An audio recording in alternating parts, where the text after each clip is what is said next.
Good day to everyone. Happy to see you all. Let's start with questions. Online questions or questions from those who are present.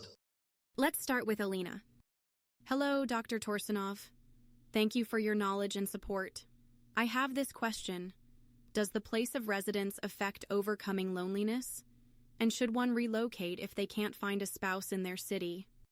Yes, the place of residence does affect it, definitely. It's not easy to understand this right away. Are you asking about yourself? Does this concern you? Yes, about myself and other girls too. Generally, it's all individual. Let's say this place of residence, the city itself, influences you and makes it difficult for you to find someone. But this influence is not that significant. Sometimes it happens that in a certain place or city, a person can't find anyone at all. In this case, there are signs. A person feels mentally unwell in this city. It's generally difficult for them to live there. That means that they feel like they want to escape from this city. They have no peace there, no comfort. In this case, it's better to relocate. But if you feel good in the city, you have a feeling that you're mentally resting, it's easy for you to communicate, work, and everything else there, then the city has nothing to do with it. Very often people want to blame something other than their fate. Evil eye, wrong place of residence, something else. I always see, for example, when a man is in a bad mood, it's always the wife's fault, because it's much easier to blame someone else. It happens so naturally. Let's say a child didn't get enough sleep. Mom is to blame. The child yells at her, squeaks, screams, wants something from her. But in reality, the child just didn't get enough sleep, that's all. That means that it's the child's problem. Very often we transfer our problem to another person, and similarly it seems like the city is bad. It might just seem that way. But this also happens. You're right. In this case, a person is simply restless. It's hard for them in this city. They want to escape from there. This is the main sign. If that's the case, then you need to relocate. I understand. In general, everything is fine. I just can't find a spouse. Should I increase prayer time? How to overcome this issue? You need to study first. We are studying now, and the action is always opposite. For example, if you understand that you're too picky, analyzing men too much, then you need to learn how not to be so analytical. Understand that family is meant for asceticism practice, not for enjoyment. Get married out of a sense of duty, and so on. Everything I listed, you need to find these problems in yourself and overcome them. That's the point. Why do we study lectures? Why does learning take place? To understand ourselves and act in the opposite way. Because people have opportunities to get married. Most people have opportunities. The problem is that we can't keep up with the degradation of society. That means society is already so degraded that most people are not ready to live together. This means you have to pay some price, too heavy and serious, to live together. That means you need to be ready for serious difficulties for asceticism practice.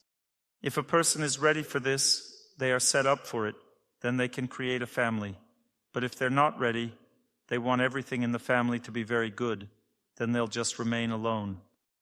This needs to be understood. Time will come, another 30, 40 years will pass, and people won't be able to live together at all. Either they pay a serious price, or they will all remain single.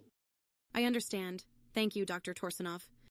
The very structure of society now doesn't contribute to creating families. There are many obstacles. For example, this idea that a woman should first get lots of education, get settled, and then get married. This is complete nonsense. A woman's opportunity to get married starts from 16 years old and reaches its maximum peak at 18 to 19 to 20. At this age, she should already understand she should not be too picky about men. You can spend 6, 7 years being too picky and not get married at all. That means by 20 years old, you need to be educated and ready to bear this mental tension in family relationships. Get a good education. Nobody educates anyone. There's no education. This needs to be taken to a serious level. The state should understand that it's very difficult to create a family. We need to motivate people for early marriage and so on. This is the first reason. The second reason, there's no protection of the family. For example, I know in India you can't just get divorced. If a person abandons their close one, they can even be put in jail for this. We don't have this. You can leave if you want, or not leave if you don't want to. Before, you had to wait for a year to get divorced. I remember that time. But now you file for divorce, 2 or 3 weeks pass, and you kick out your close one, and that's it. That means everything is getting simplified. The state doesn't support family preservation in different countries, and this is a big problem. Cohabitation is allowed. Before, it was considered a great sin. For example, if a person was cohabiting, they couldn't occupy chief positions at work, they weren't allowed to be promoted anywhere at all, they were considered an outcast in society, but now it's the norm. There are many external reasons why we can't create families. Again, promiscuity, for example, 50 years ago, you couldn't cheat, go anywhere with anyone. Whether you were married or single, you couldn't just date a woman, sleep with her. It was considered just a terrible sin. Now it's allowed. People do whatever they want. All of this prevents creating families. And we live in such a society now, in such a situation. This doesn't concern any specific country. This is now widespread everywhere. Moreover, in some countries, the family values are more destroyed, in others less. But in general, this problem exists everywhere.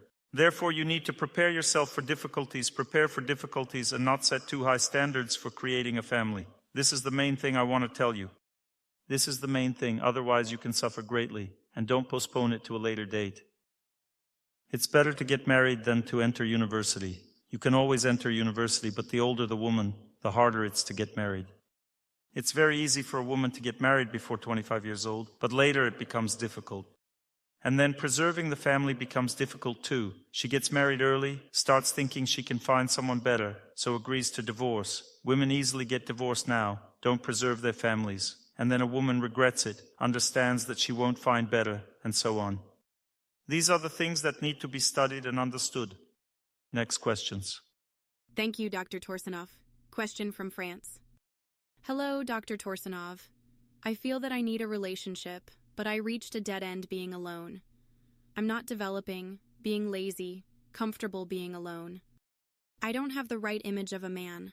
Men cause nothing but anger and irritation in me. I feel irritation, but I understand that I need to get married. How to learn to love, respect men, accept them without anger. How to overcome this inner protest, laziness, and irritation. There are several questions in one here. The first thing to understand, which I will talk about today, there are people who, in principle, cannot live as a couple. The reason is bad karma. It specifically comes down to the bad position of planets. Sometimes women are so sensitive that they cannot live with a man. A woman simply goes crazy. She will be living and dying at the same time. It's better to live alone then. Just have a child from someone and live alone. The second option is what she asked, the second question, about laziness and so on. This is all about developing yourself as a person. Here you need a completely different approach. You need to start attending the Good People Club, do jogging, exercises, cold exposure, start an active lifestyle. And laziness is a sign of a desire to die. You need to understand that the ability to live long depends on the ability to force yourself. The body simply dies if you don't engage it in physical activity. It will eat a lot, sleep a lot, and simply waste away if the body's not engaged. And the older a person gets, the more you need to train the body, the more effort and exertion you need to apply so that it works normally, and the mind also functions normally. The body also prevents the mind from working normally, so you need a very intense body workout. Now I need to exercise for about an hour a day minimum, but it wasn't like this before. Twice a week I spend 2 or 3 hours a day exercising, and every day I try to work out. Today, for example, I exercised for an hour. Yesterday for 2.5 hours. I spend an hour a day exercising. This is the price of my healthy lifestyle because I'm already at an age where it's impossible to do otherwise. If you don't exercise, diseases will take over you, and it will lead to loneliness, because nobody needs a sick person. Even if you live in a family, if you're sick, you'll still be lonely. In other words, you need to have comprehensive thinking here. In this case, your second question is unclear. Either you don't have the possibility to get married at all. You might not have such an internal possibility at all. This can happen. Then you need to change your life tactics. You need to have a child, because it's generally bad for a woman to be without a child. And the second option, maybe there is a possibility, but no training. Then you need to start with the body training and correct communication. Force yourself. A woman cannot force herself. You need more friends who live correctly so they can engage you, so you can be with them, at least to have mental support so you can call each other. Maybe you live far away, but go out together. Maybe communicate via mobile. I'm going. Are you going? I'm going. We need to walk for 3 hours. Are you coming with us? I don't know. Come on, let's walk. Okay, I will. And so on. So there's constant support for each other.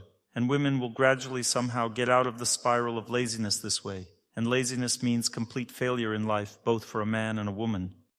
If a man cannot force himself to go to work, get a job, change something in his life, then everything will continue to spiral downward. It's the same for women. If she cannot force herself to exercise, cook, clean, then everything will simply go downhill. Everything will get worse. And self-esteem decreases accordingly. Sometimes a person doesn't believe they can overcome obstacles. They have low self-esteem. They don't believe they can be a successful person. This destroys life. Sometimes there's simply no possibility. For example, if a person is blind, has no eyes, how will they see? They cannot. Also, there can be very high sensitivity. A person simply cannot live with someone. They go crazy and that's it. What can you do? This happens but rarely. Mostly a person is underdeveloped, and you should always start with working on yourself. That means intense work on yourself and gradually monitoring yourself. If you have more ability to communicate, more ability to tolerate men, then move forward and bring yourself to creating a family. And if such an opportunity does not appear with an increase in a healthy lifestyle, then go another way. Just have a child. If you cannot have a child, then go to a monastery or just engage more in spiritual practice, devote time to it. It means you cannot create a family. Your karma is too heavy. In any case, you need to do something now. Go simultaneously in two directions, or maybe better in one. Lead a healthy lifestyle, live in pure goodness, pray, and so on. The most important principle to understand: if a person is weak, has high sensitivity, then they lack nature. This is the main thing. High sensitivity, mental weakness. It's not a mental problem, but a physical one. If people start cold exposure, running, doing more exercise, then mental weakness immediately goes away. Mental weakness is not a mental problem. It's a physical problem. It's the physical component of life. You need to establish a daily routine. Often people oversleep, or conversely go to bed very late, get up late. There are many causes of mental weakness. You need to remove them all. Mental weakness in a woman means increased sensitivity. I noticed it in my wife. When she started walking for 4 hours once every 5 days, her mental weakness became tremendously less. She gets irritated less. Her life became much better, more comfortable. She stopped reacting to me with irritation. This is the result of this exercise. She started walking and got such a result. This means that she simply lacked physical exercise in order to live normally. This applies to most women. We can continue. Next question. Good afternoon. Dr. Torsunov, thank you for the seminar. I am 36 years old. I have never been married. I live with my parents, and family life is very difficult. There are many conflicts. I don't interfere. I don't take anyone's side. How important is it for me to separate from my parents to get more chances for marriage?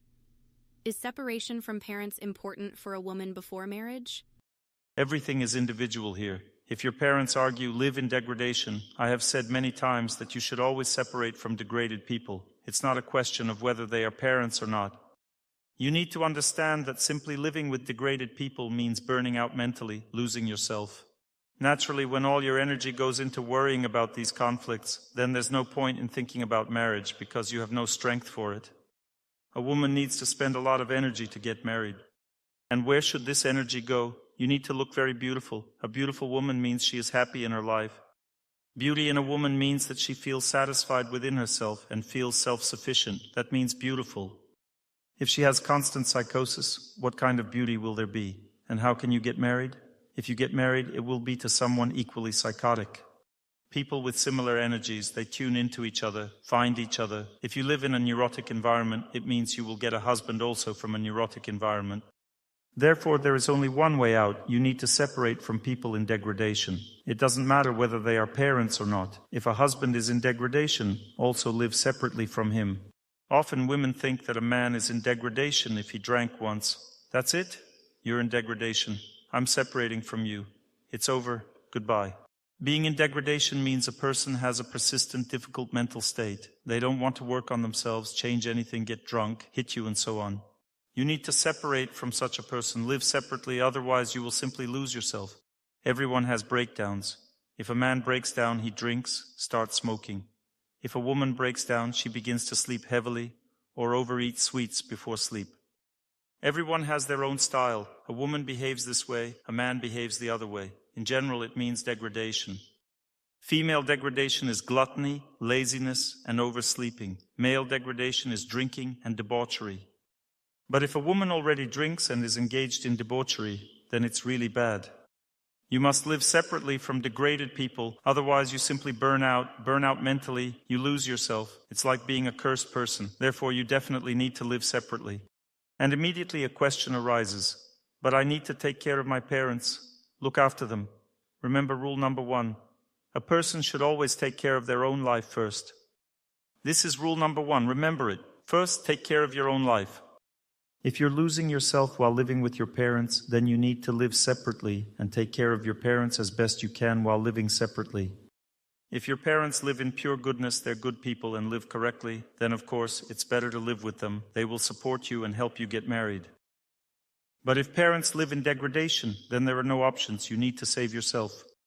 Let's say you have a poisonous snake in your home that could bite you to death.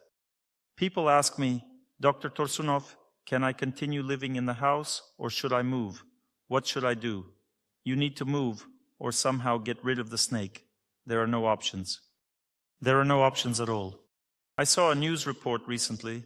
Someone kept a python, a huge python, 5 meters long, and it escaped and started crawling through the sewer system. It would appear in one apartment, then in another. It needs to eat too. It can't survive without food. And it's big enough to easily strangle a person. And one man wakes up, looks, there's a huge snake on him, and he's in shock. While he was rushing around, it had already crawled away. What should the residents of this building do? Get out of that house until the snake is caught. Dr. Torsunov, should I leave or not? Leave. Because it's impossible to live next to degradation. These parents are like a snake. They bite you daily, destroy your life with their mental state. You need to understand this. If you're used to living with a snake, it doesn't mean you should live with it. Next question. Irene, please. Hello, Dr. Torsunov. This is a question from an online participant. I'll read it for her. When fate overwhelms you and torments you for a long time, you feel loneliness, as if no one hears you, neither God nor people. What should one do? We always move in the opposite direction. Anything can overwhelm you. There can be such a fate that you seem to want to communicate, but no one wants to communicate with you. Or you can't communicate, and simultaneously others don't want to. Suddenly you can't communicate, it's difficult for you, and others don't want to communicate with you.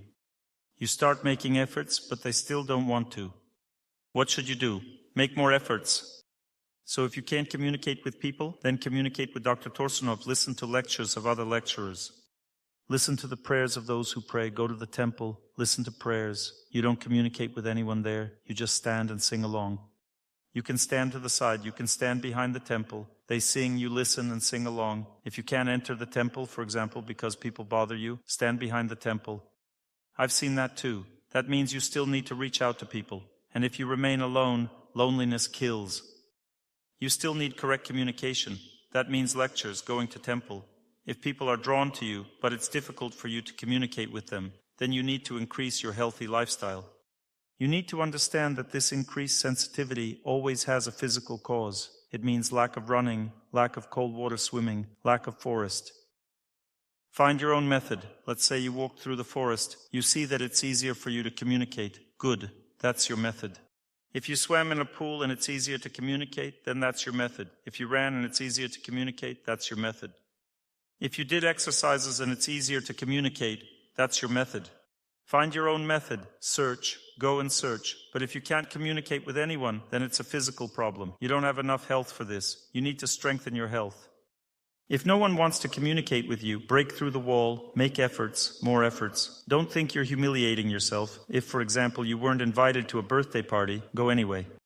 So what? You came. You gave everyone gifts, smiled at everyone was happy. That means making an effort.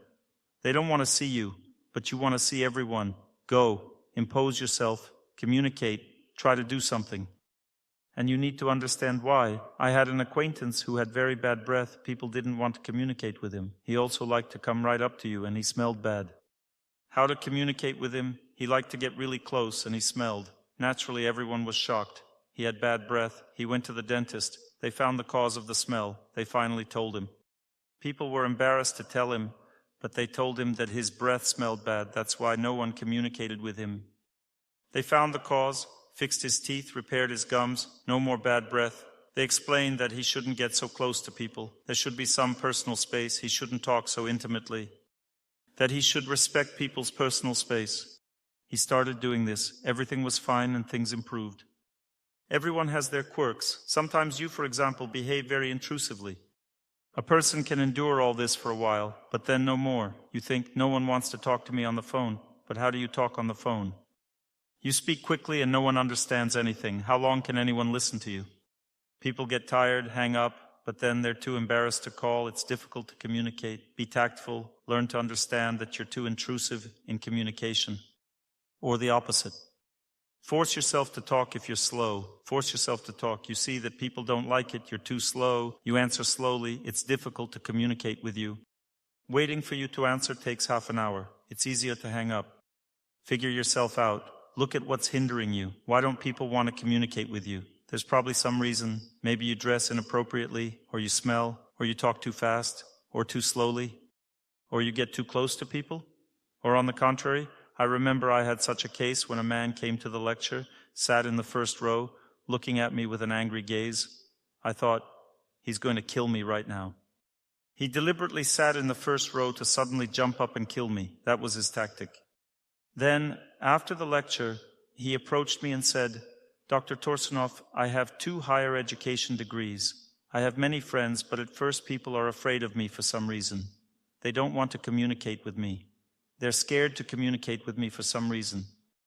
I said, believe me, you have a very angry look. Even if you look in the mirror, you won't understand this, because when a person looks in the mirror, they look at themselves nicely. They look at themselves in the mirror. It's very pleasant for them to communicate with themselves. They smile. They don't have an angry look. Therefore, a person doesn't know how they look at others. For example, you look at someone, communicate. Ask someone secretly to take a photo so you don't see it. They photograph your face, your look, and that's how you appear. People often don't know how they look, not how they look in the mirror. Often people are afraid of people, so they have an angry look. An angry look means you're afraid of people, you're scared of people. This creates a feeling of anger. People get the impression that you're angry, but in reality, you're frightened. A dog barks, it seems angry, but it's actually scared. This can happen. There are many reasons why people might not want to talk to you. You need to find that reason and overcome it, change your mindset. And if you struggle to communicate with people, it's often just a result of an unhealthy lifestyle. Women often become lazy. It gradually builds up. They don't want to do anything. After a week of this, their sensitivity increases. Suddenly they don't want to see anyone. After another week, irrational thoughts start creeping in. Then comes mental instability, and so on. For women, it's a chain reaction. When laziness kicks in, other symptoms will follow. Increased sensitivity, then irrational thinking, and so on. That's why laziness shouldn't be allowed. For men, it's the opposite. Tension. Though laziness is dangerous too, men tend to carry too much tension. They don't know how to relax and stay constantly stressed. That's why many turn to drinking and smoking. Why do so many men struggle with these habits? Because they don't know how to unwind properly. Women can't handle stress. Men can't relax. You have to break out of this cycle. Push yourself to learn, to grow, to make an effort. Then you won't feel lonely anymore. You always need to act in the opposite direction. If you feel loneliness, find the reason. What is the reason? Maybe it's overconfidence. You struggle to meet people. Or maybe you feel aversion towards men or women. Or maybe you just enjoy being alone, which is very common. People don't want to leave their comfort zone. They meet someone, get scared, and avoid relationships. If they want me, let them pursue me. Both women and men should pursue. How does a woman pursue? A woman might smile, cook, care for him, and nurture while maintaining boundaries. This fosters responsibility in men. A man pursues, he initiates, calls, suggests meetups, mutual effort matters. Don't just wait for others to chase you. Who would want someone like that? If you don't smile, don't show care, there are plenty of people worth pursuing. Women also pursue their husbands by dressing nicely, taking care of their appearance. After all, men first notice looks. If a woman looks neat and attractive, she doesn't need to expose her body. Otherwise, she'll attract the wrong type of men. She should look beautiful, but in a classy way. This is how a woman should carry herself. Always smile when meeting someone. If she sees a man and looks pleasantly surprised, it makes a strong impression.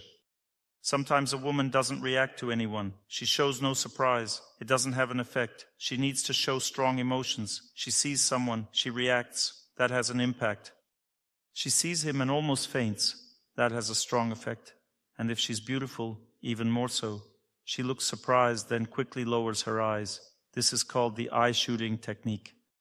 A quick glance, then she lowers her eyes. Eye shooting has a powerful effect on men too. These are the things women need to learn. If a woman is passive, emotionally unexpressive, she will always be alone. That's why from childhood girls should be taught things like dancing, singing, and choreography. These activities help them develop emotions. An expressive, confident woman is an emotional woman. That's why dance, music, poetry, and performance are so important. A girl who engages in these activities finds it easier to get married. Why? Because she expresses strong emotions. She recites a poem, and everyone falls for her instantly. That's it. Or she danced. Everyone fell in love. Next question. Thank you very much. Moscow is next. While Irene gets ready, here's a question from Nadia in Nur-Sultan. I've been living a spiritual life for 13 years, reading prayers and scriptures, but my life hasn't moved forward. I have no job, no personal life. Every day is the same. How can I change this? That's a good question. I talked about this yesterday. It's a deep, complex topic, but I explained it. This is called living in passion.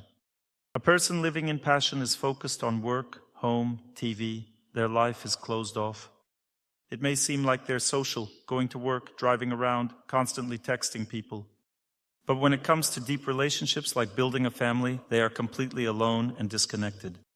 Living in passion means being stuck in a routine. Such a person is deeply involved in business interactions but lacks meaningful connections. People living this way generally don't prioritize close relationships. For them, even sex doesn't mean much. They meet, have sex, and go their separate ways. It's hard for passionate people to break through their emotional armor and connect deeply with someone. They live behind an emotional shield, and only goodness can break through it. They need to go to a temple. Recently, I met a woman who wasn't considered attractive by most people, yet she's getting married. Why? Because she is deeply involved in spiritual life. She is joyful, kind to everyone, takes care of others, and serves people. That's it. The system worked. A life in goodness is powerful. If someone is stuck in passion, work, home, TV, they can't break free. They don't go to a temple. They don't serve others. They don't join spiritual communities. To change, they need to connect with people who live in goodness. This breaks barriers. How do such people interact? They greet each other warmly. Oh, hello. In temples, people are happy to see one another. These are real, meaningful relationships. The more close relationships a woman has, the easier it is for her to marry. The more business relationships she has, the harder it becomes. Business interactions drain a woman's warmth. They make her emotionally distant and rough. Casual relationships also take a toll on a woman. Instead of building meaningful connections, she ends up surrounded by fleeting acquaintances who come and go. This kind of life doesn't bring true happiness. If you're waiting for the right person to simply appear, you're thinking about it the wrong way. A serious relationship isn't about waiting for someone to find you. It's about making conscious choices. You should keep a man at a distance and let him pursue you, then set clear boundaries. I don't sleep with men casually.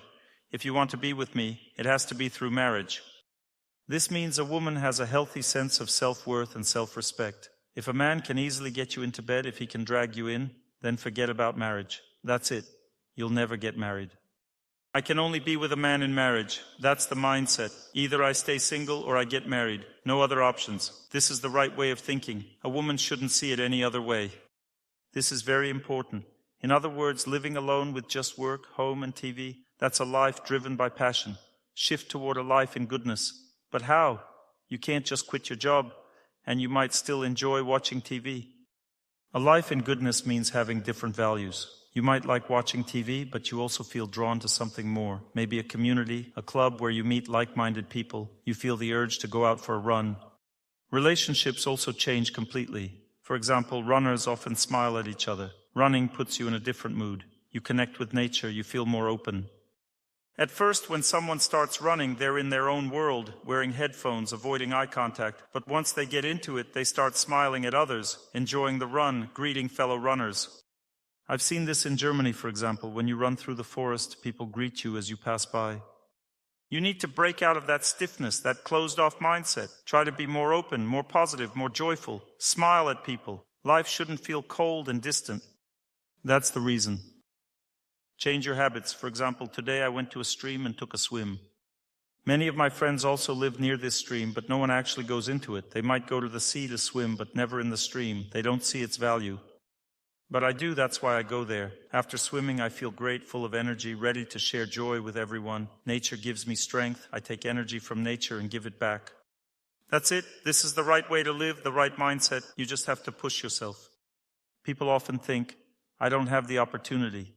Take Moscow, for example. When we visit, we always find a nearby park, some lake where no one swims. We go in anyway.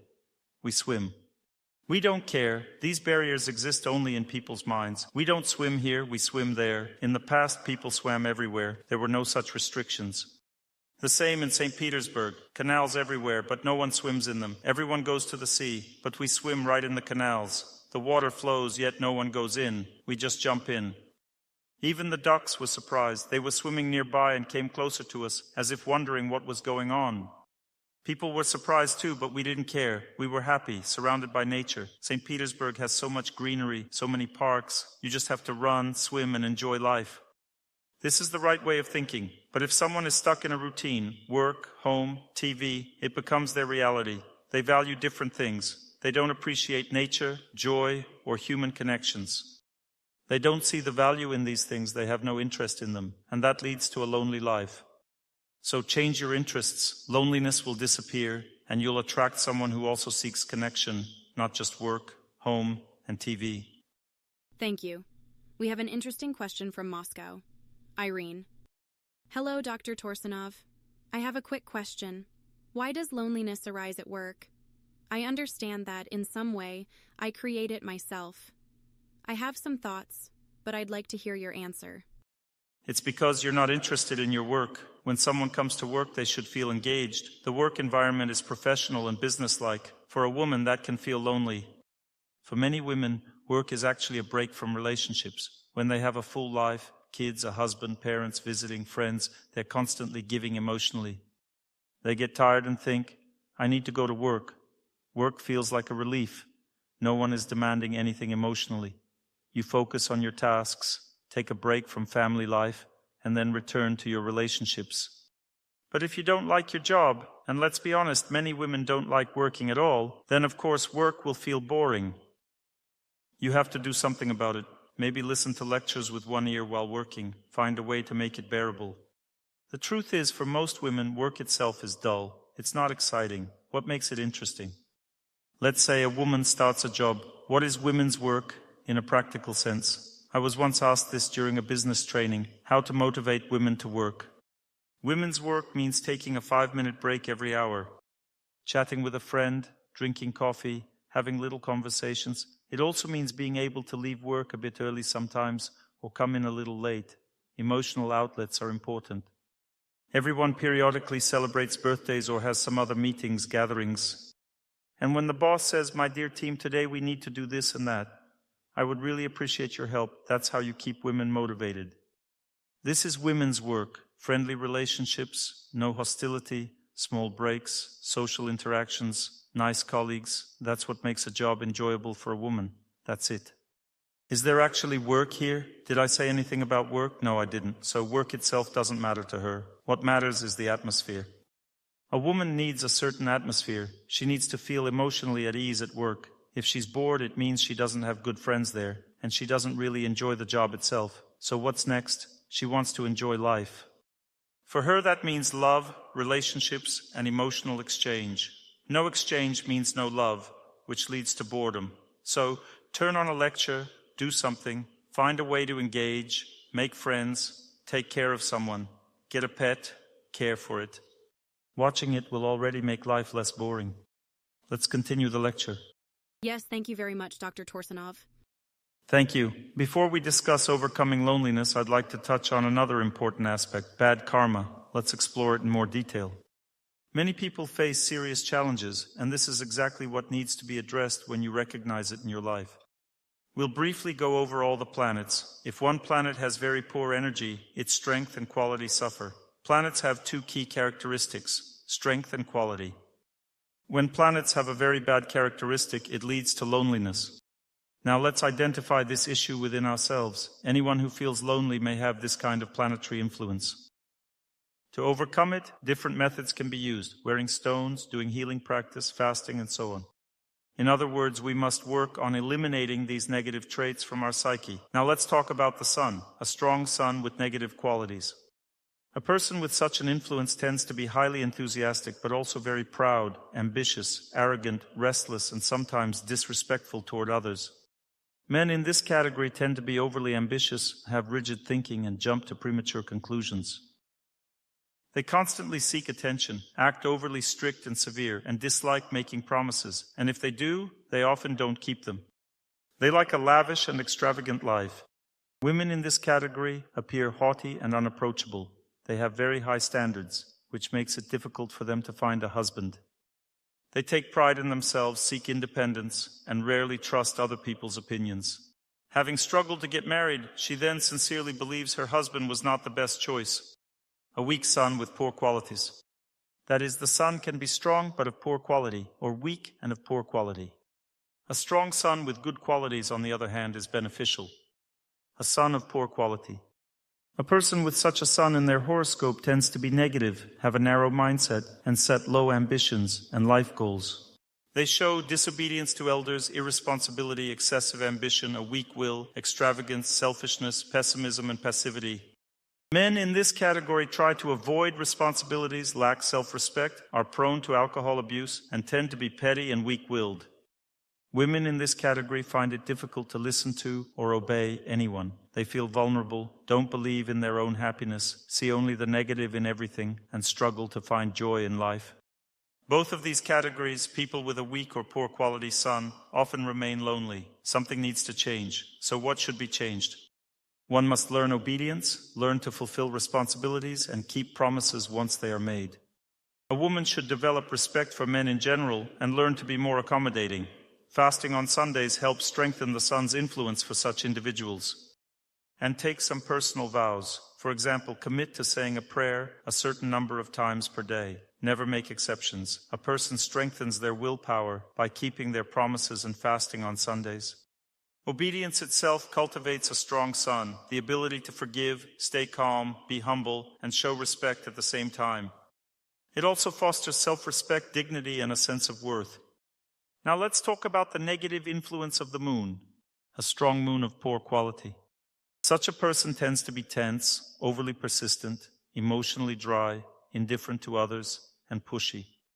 They are overly meticulous and irritable about everything. Their speech is pedantic. Their character is rigid, and they show little warmth toward relatives, children, nature, beauty, or harmony.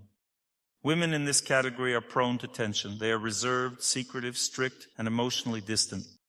They show little warmth toward their children and believe that family life is a constant source of stress that harms their health. They are highly knowledgeable in their field and try to devote as much time to it as possible. Men in this category often smoke due to stress and struggle to relax. They mostly spend their time at work or home, either watching TV or arguing with family members. They tend to focus on people's flaws. A weak moon of poor quality makes a person naturally anxious. They are extremely sensitive, highly attuned to their own emotions but indifferent to the feelings of others. They are cold, confrontational in relationships, and never satisfied. Women in this category are restless and nervous. They blame their loved ones for their worries and frequently point this out. They tend to be hysterical, easily hurt, prone to depression, and often look sickly and exhausted. Men in this category are irritable, constantly dissatisfied, have poor work efficiency, weak memory, fragile health, and low stamina. They often have quarrelsome, anxious wives and frequently argue with them. Now let's talk about the negative influence of Mars, a strong Mars of poor quality. Such a person displays excessive energy, extreme fearlessness, and determination that can quickly turn into anger. They can be intolerant, bold to the point of recklessness, and harsh. They have a sharp mind, but also a cruel sense of humor, excessive confidence, ambition, and sometimes rude behavior. They are power-hungry, stubborn, and uncompromising. Their drive for success makes them aggressive and forceful. They are known for stubborn persistence, impulsive decision-making, poor organizational skills, and a tendency toward recklessness. Men in this category behave arrogantly and aggressively in relationships, often harassing women. They have a high sex drive and may engage in immoral behavior. In life, they are overly ambitious, addicted to gambling and risk-taking, and dismissive of others' opinions. They like to show off and take pride in their physical appearance and sexual prowess. Women in this category have masculine traits. In family life, they dominate their husbands, constantly insult their masculinity, and act harshly toward them. They are cold and uncompromising in relationships. A weak Mars of poor quality. Such a person is passive, cowardly, intolerant, weak-willed, slow, and dull-minded. They lack confidence, frequently complain, and occupy a low position in society. They behave dishonorably, lack ambition, and have little willpower. They are impractical, struggle to make decisions, and tend to engage in bad behavior. Men in this category are weak-willed, easily influenced, and take on submissive roles in their family and workplace. They expect to be treated as helpless and dependent. They avoid self-improvement and shy away from making decisions. Women in this category are overly sensitive, believe they are mistreated, and frequently cry or complain about their fate. They are fearful, easily influenced by negative people, unable to stand up to violence, and willing to endure mistreatment.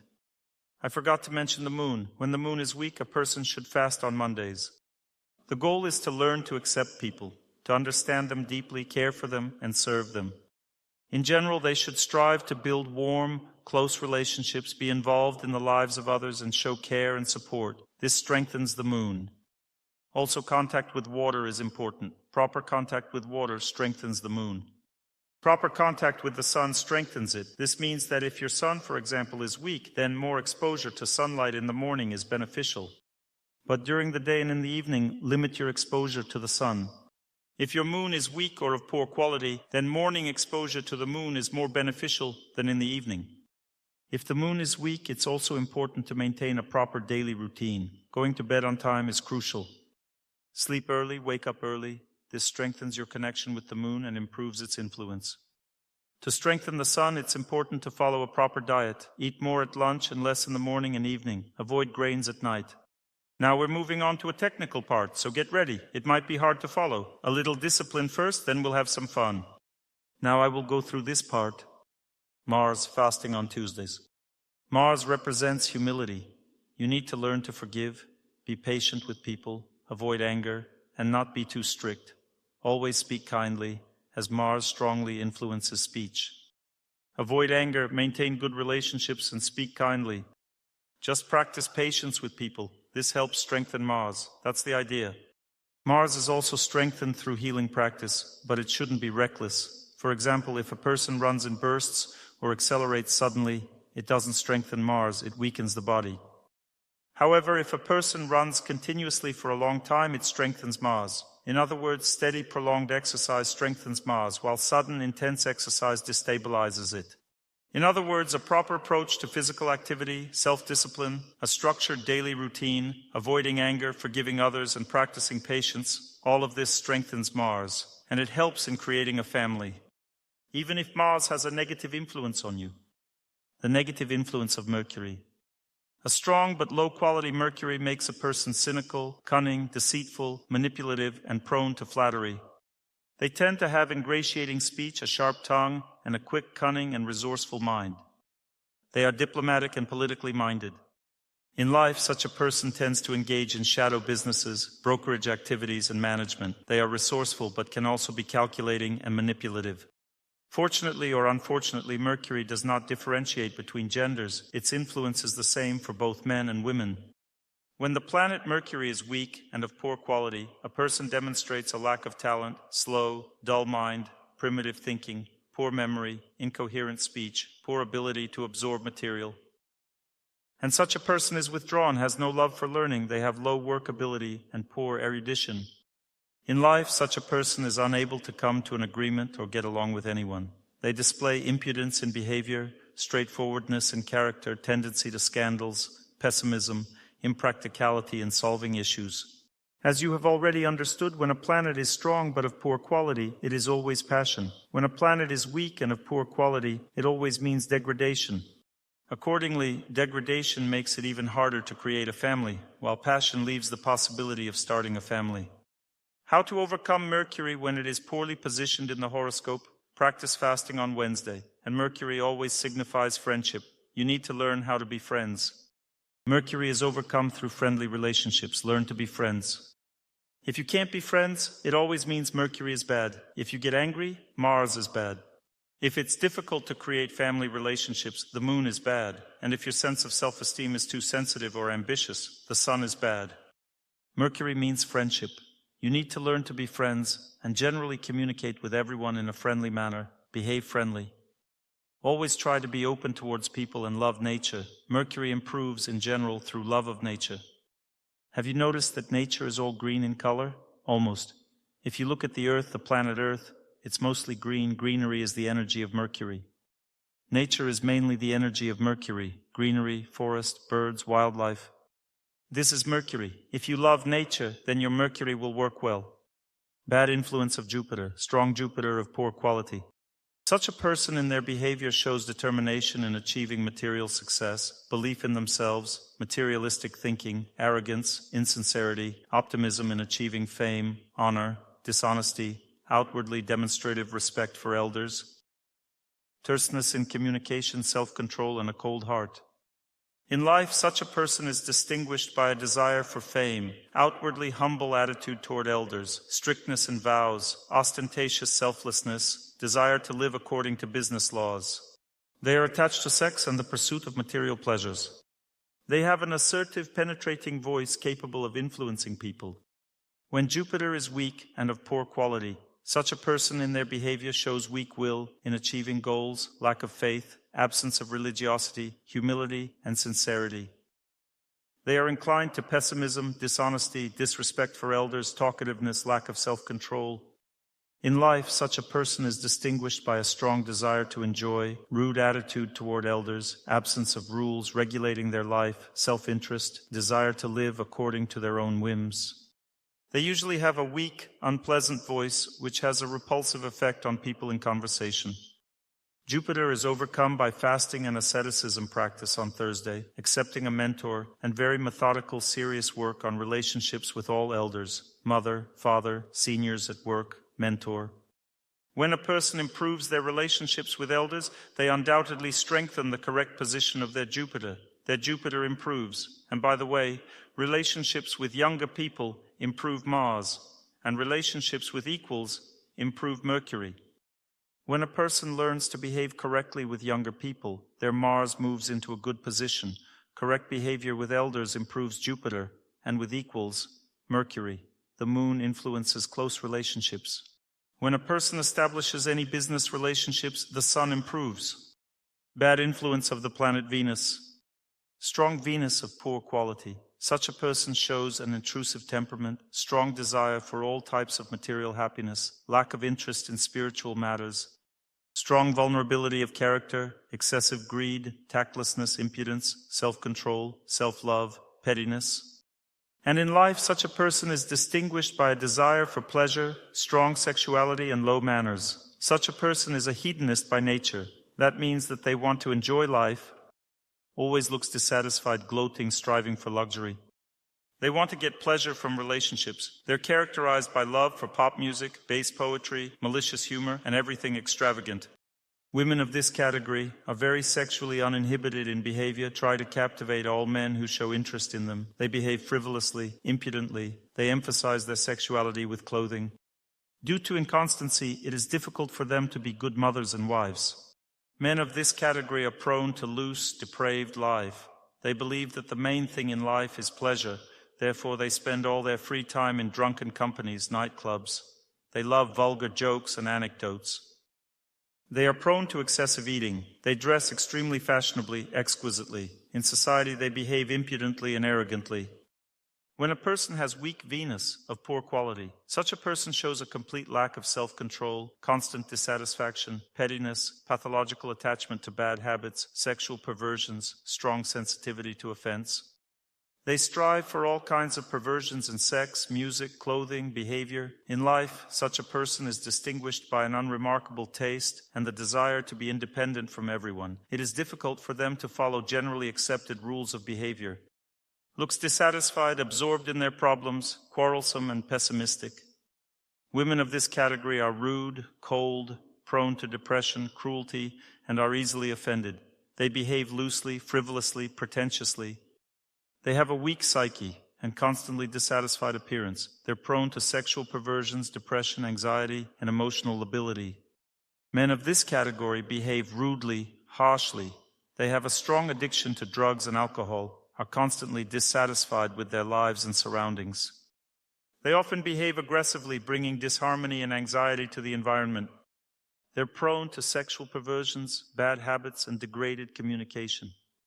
Venus of poor quality is overcome by fasting on Friday, and most importantly, it's self-control. If a person tries to control themselves in everything, limit their food, limit their sleep, force themselves to work, do asceticism practice, follow a daily routine, then the planet Venus automatically improves. Controlling oneself in everything makes Venus acquire good quality and strength. The person becomes happy and stops being easily offended, arrogant, and overcomes bad habits. Bad influence of Saturn.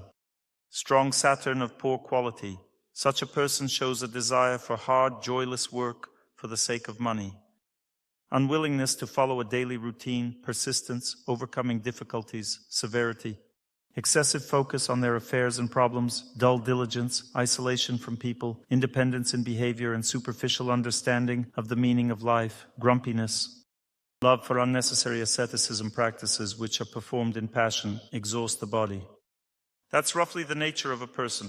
Saturn is weak, of poor quality.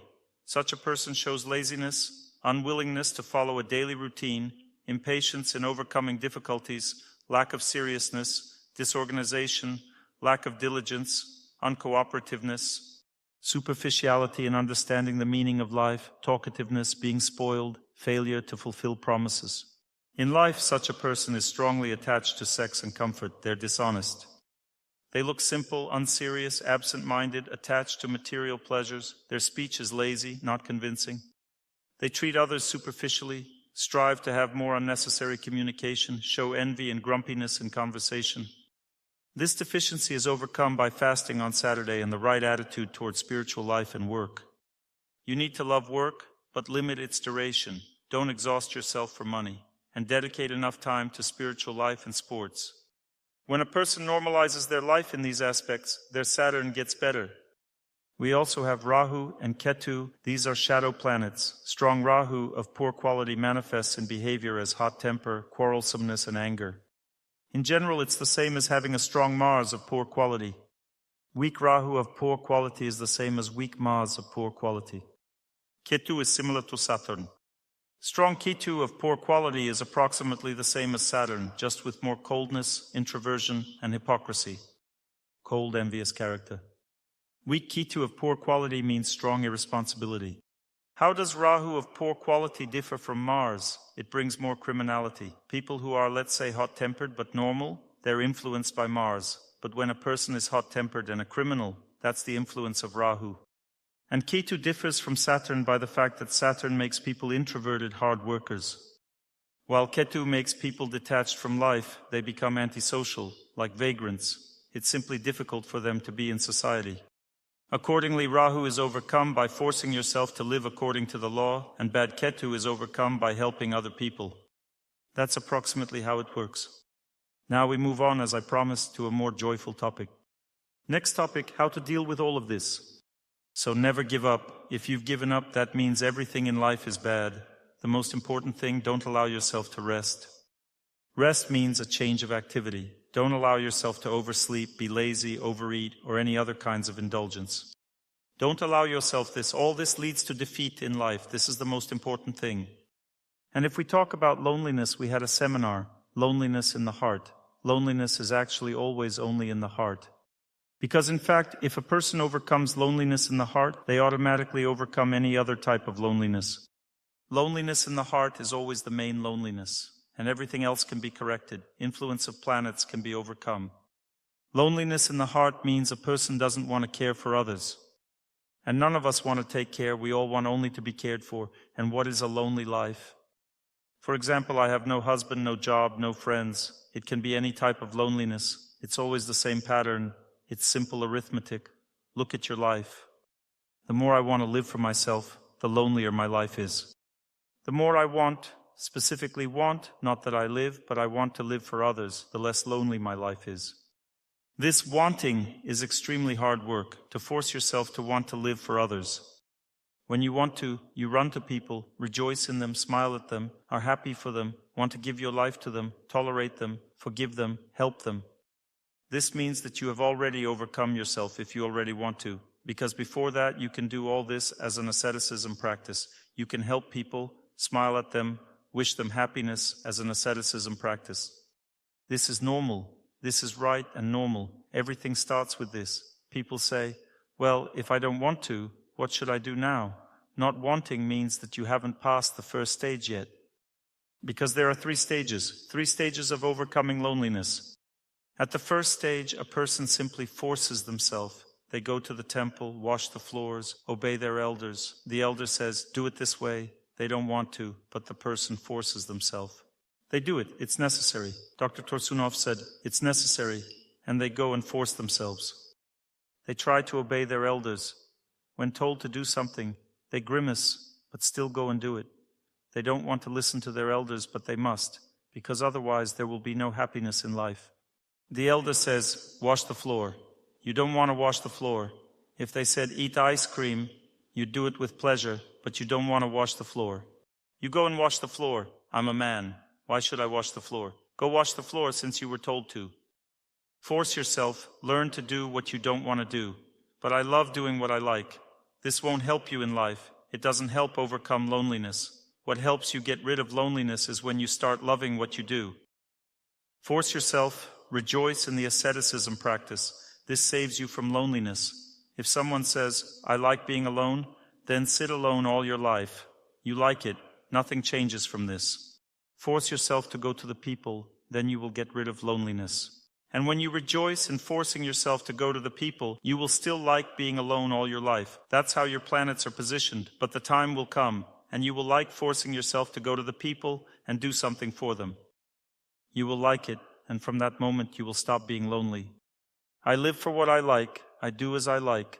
That's what a lonely person thinks. If I like doing what others like, then this thinking leads to relationships. That's the principle. At the first stage, I don't like all this, but I do it. I help everyone, care about everything, am friends with everyone, but it's hard for me to do it. Wait, this is just the first stage. It seems like it will always be this way, all your life. No, this is only the first stage. I remember when I started running 5 years ago, it was very hard for me to run at first. It was even hard for me to walk. And I remember I was running and it was just a disaster. Just a disaster. It was hard to run. No matter how much, whether 10 meters or 20, just the very idea. Running is hard. 2 years passed and it's not hard. It's hard to start running, but then you get used to it and run. Everything is okay. The more you run, the easier it is to run. Your body gets used to it. You can run now, it's not so hard for you. You've already become a runner.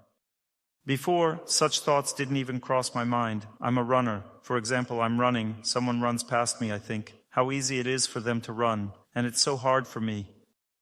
But now I don't think that way. I run, and it's easy for me. And maybe I'm a different person already, not the Dr. Torsunov who was 5 years ago. No, I'm the same person. It turns out that everything has changed.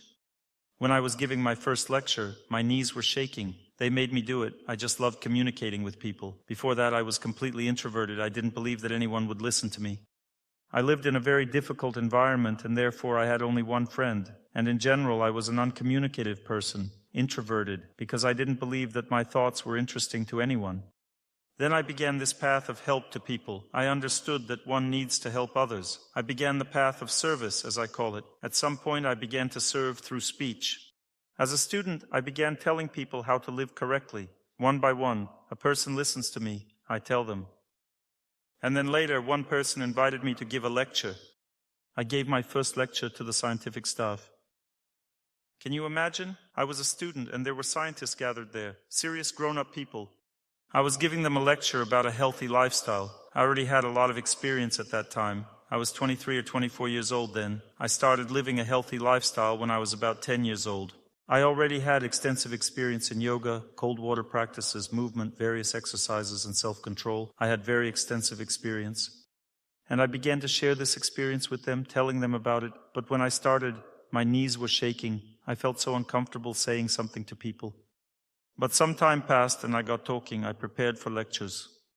But I remember once, maybe 5 or 10 years ago, I came to give a lecture, but they didn't give me my notes. I needed to deliver the lecture, so I asked people, "What's our topic today?"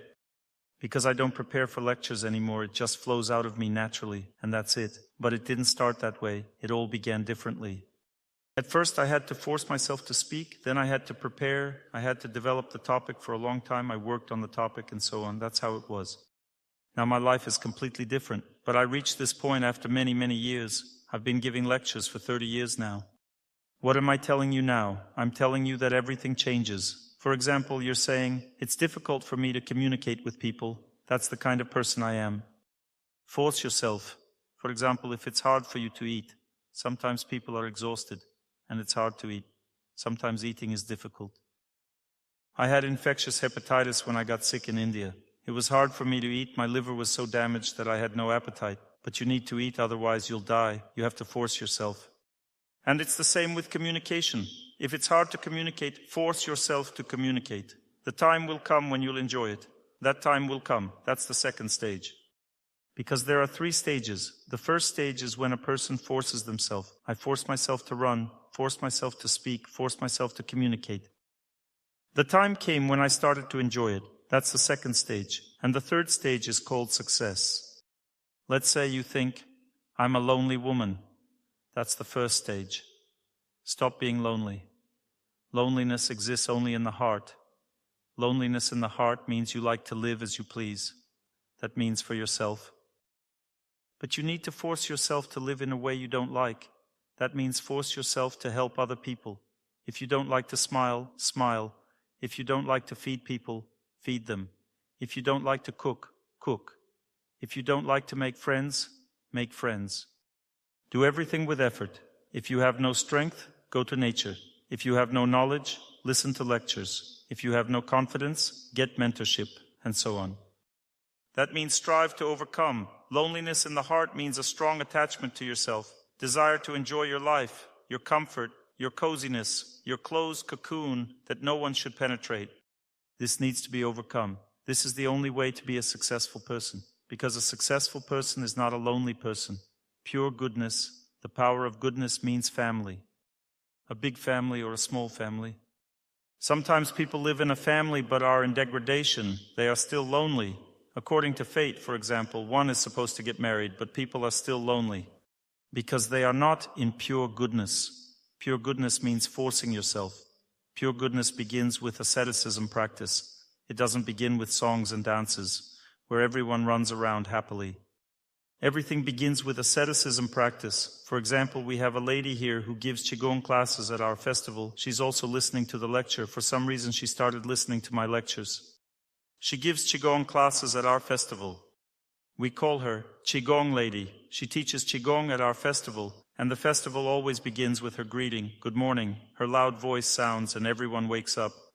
Some have already woken up and are ready to do exercises, while others wake up to her voice when she gathers people at the sports ground and she shouts loudly, "Good morning." And when people start running there, then she gets them moving. She first makes them do exercises, then run, and then even swim in the sea. Since our festival is in spring and autumn, the sea isn't that warm, but everyone swims. When you look at them running, they run after her like half-asleep cockroaches. Half-asleep cockroaches. But by the end of the festival, they're already doing fine, cheerful, and full of life. You need to get yourself going, my dear friends. Good morning. You need to get yourself going. You need to do something with yourself. If you don't want to do anything with yourself, don't want to force yourself, there will be no pure goodness. Because pure goodness means no loneliness. And if we talk about loneliness, you should also know that there are stages. Because people first want a family right away and then everything else, you are mistaken. Do you remember the 3 stages? First, get yourself going. We force ourselves to help everyone. And where it's difficult, that's where we force ourselves. For example, I don't love my mom.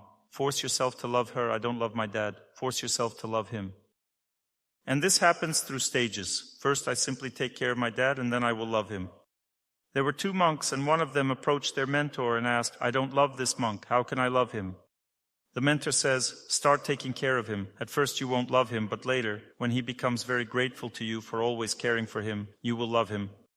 And that's exactly what happened. That's all. These are such stages. There are also stages in creating a family.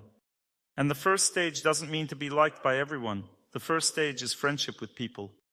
First, a big family is created, then a small one. Some think, I'll create a small family, then it will be easier to create a big one. It's the opposite. A person must first love a big family. They must merge into a pure goodness atmosphere, must merge into a pure goodness consciousness. And then, in a pure goodness consciousness, in a pure goodness atmosphere, they will be able to find a close person.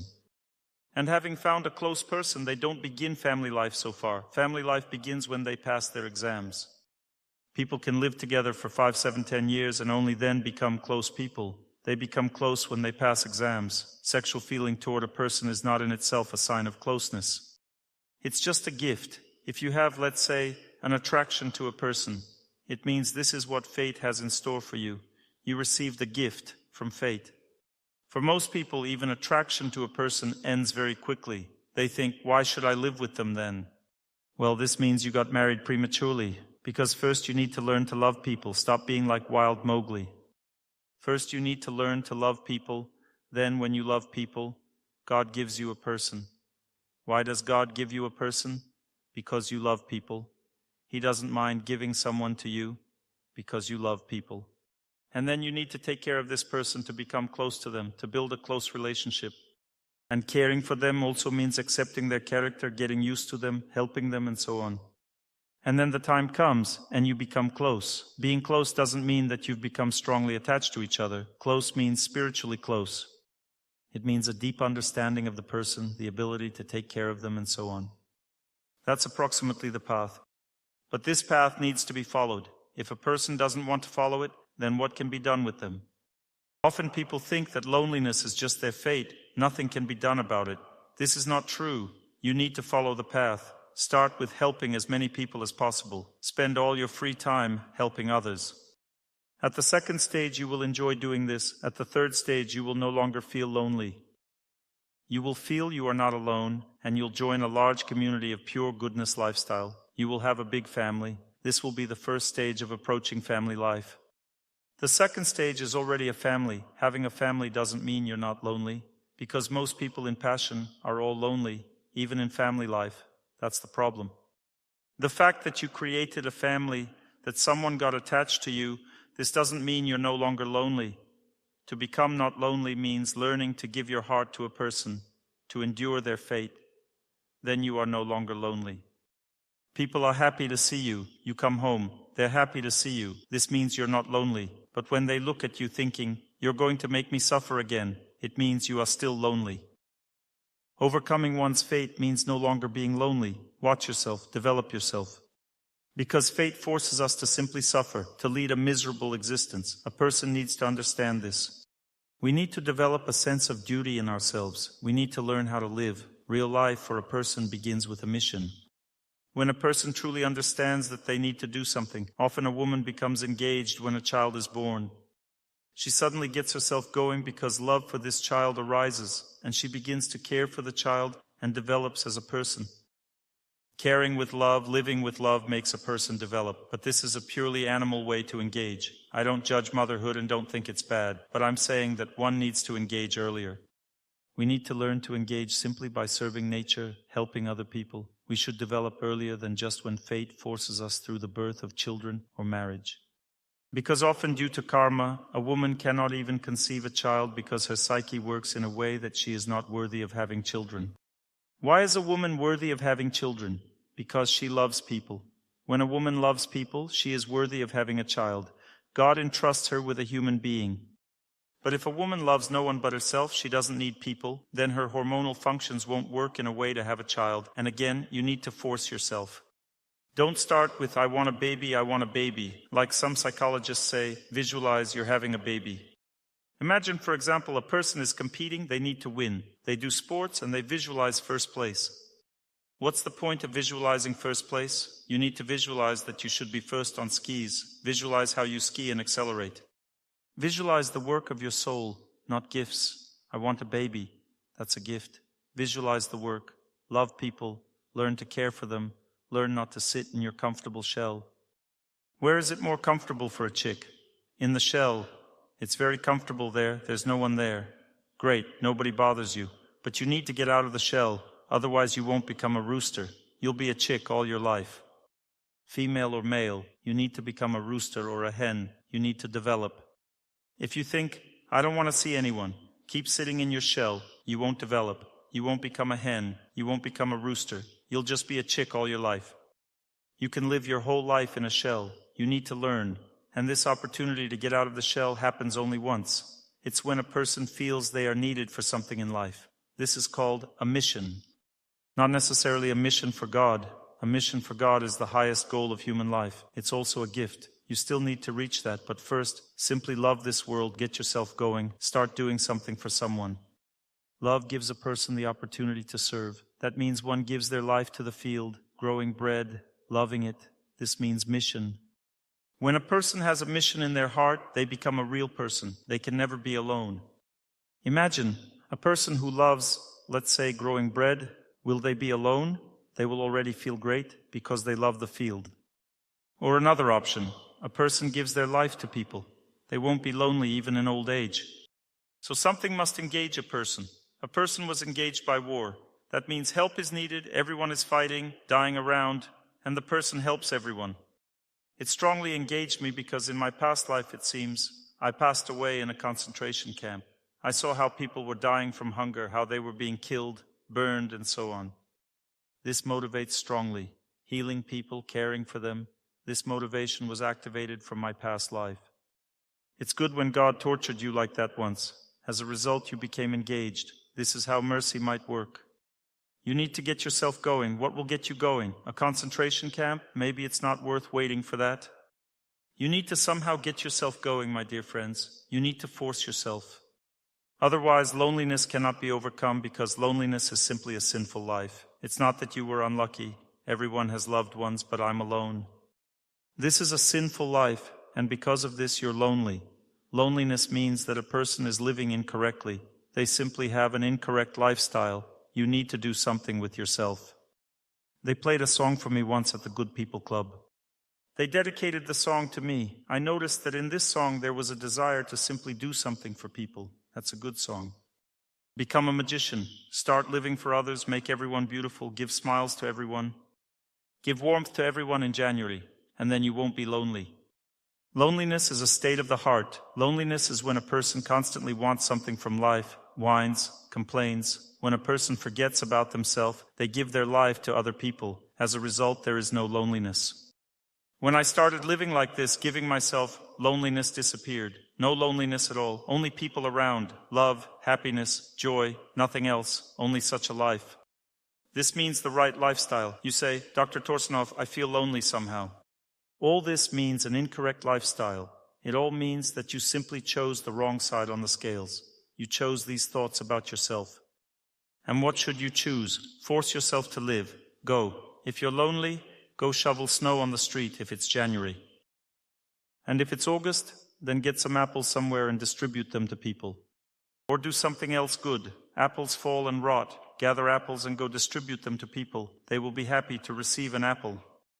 Do something, get yourself going. And you say, I'm already an elderly person who needs me. I'll give you a great example. I liked it so much. I was once going to a lecture. I went out and saw sparrows. A plastic bottle was hanging. There was a hole and there were sunflower seeds at the bottom. A sparrow flies in, sits on the edge, pecks at the seeds, flies away. Next one. And so they did this in turns. I thought, how many seeds are there in total? About 50. This will all be over in 20 minutes. But the sparrows are constantly flying. This means that someone is sitting there, adding more. This means that someone is watching this whole process. I started looking at the windows and saw an old lady sitting on the first floor watching how the sparrows peck. These seeds are her mission. How much money does it take to feed sparrows all day? maybe $1, $1.50. That's all she has. She has a pension. She gives half of her pension to feed the sparrows. And when I came back the next year, I saw the same picture. That means that the old lady has a mission. This means that she will continue to live, and she is not lonely. She has no one but the sparrows peck. She takes care of them. This means that she is not lonely. A lonely person thinks about oneself. When does a person become lonely? When they think, how much longer will it take? How long can I wait to get married? Soon I won't be able to give birth. How much longer? You haven't passed the stages. Go through the stages, reach a certain stage, and immediately get married. It's just a matter of fate, that's all. Move forward. Start by helping everyone. Then you'll enjoy it. When you enjoy helping, you will overcome your loneliness. From my experience, I know for sure that at the moment when I started living like this, I stopped being lonely. Stop living for yourself. Start doing something for others. And you will stop being lonely from the perspective of pure goodness. You will have a big family. I go to your good people club, Dr. Torsunov. I still feel lonely. You don't help anyone there. There are two ways to build relationships with food. One way is to devour it, and the second way is to distribute food. Start distributing. You won't be lonely. Everyone will smile at you. You will turn your desire to devour food into relationships. You want to eat, and that's why you're lonely. Okay, you came to the Good People Club. Start doing something and you won't be lonely, because people will always be grateful to you. Gratitude breaks through the armor of loneliness. What breaks through the armor of loneliness? Gratitude. You really want it. Dr. Torsunov, I really want to eat blessed food. But if you want to not be lonely, then forcibly make yourself distribute food, endure, tolerate, even if you really want it for yourself. I remember there was a young man, very lonely, constantly silent, very lonely. The cause of loneliness is always some strong feeling. This young man had a strong desire to eat. He had bulimia. He was thin, tall, and he ate immeasurably. When we fed everyone blessed food, we had to give him 5 times more than everyone else. They served a full plate. He ate and ate. This desire to eat had tremendous power. It meant, for me, me, me. And he looked at you in such a way that you involuntarily gave him more, because the look was simply terrifying. Give me. And how did he start to overcome bulimia? He began to help. He overcame this desire, started distributing food, and he began to want to eat less. He changed his desire to have everything for himself, which grows and increases endlessly. This is compared to fire. When you throw wood into the fire, it burns more and more. It's impossible to stop. Throwing wood into the fire, it's impossible to stop the fire. One person asked me, Dr. Torsunov, I have a terrible desire to cheat on my wife. What should I do? I said, stop throwing wood into the fire. You constantly add fuel to the fire by looking at women, talking to them. Stop looking at them. Stop talking to them. He said, I want to. The female nature attracts me. I said, okay, the female nature attracts you, then help women. Helping women means protecting women. Take care of your wife, calm her emotions, take care of your daughter, and so on. Serve the feminine nature. That means take care of women. Don't exploit the feminine nature. You want to exploit it constantly, but you need to care. As soon as you start caring, the lust immediately subsides. This is actually a monastic method. Monks do it this way. They deeply respect women. How do monks overcome lust within themselves? They deeply respect women. They begin to take care of women, help them in everything, deeply respect women. That's it. Sexual desire calms down. Because sexual desire is the opposite desire. It's the desire to exploit, to enjoy the feminine nature. And the desire to take care of a woman immediately cools it down. Similarly, start taking care of a man, and you will lose this dependency. I can't be alone. And when you depend on men, you will never get married. Because I can't be alone means a woman is unattractive, unhappy, exhausted.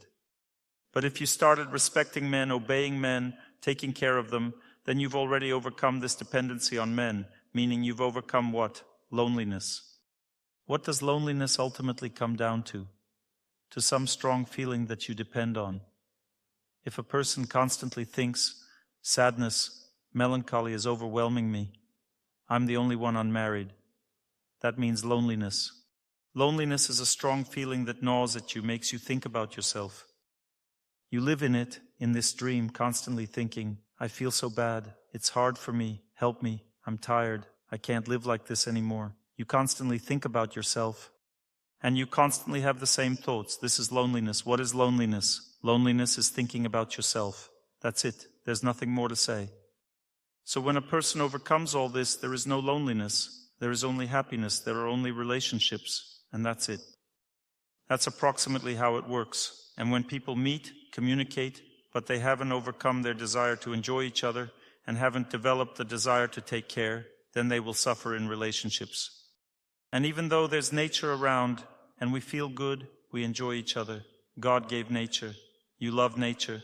God gave you a close person. There is infatuation for them. And still there will be no happiness. You will still feel lonely because you haven't reached that stage. You don't want to give yourself. You don't want to take care. And therefore there will still be suffering in this relationship.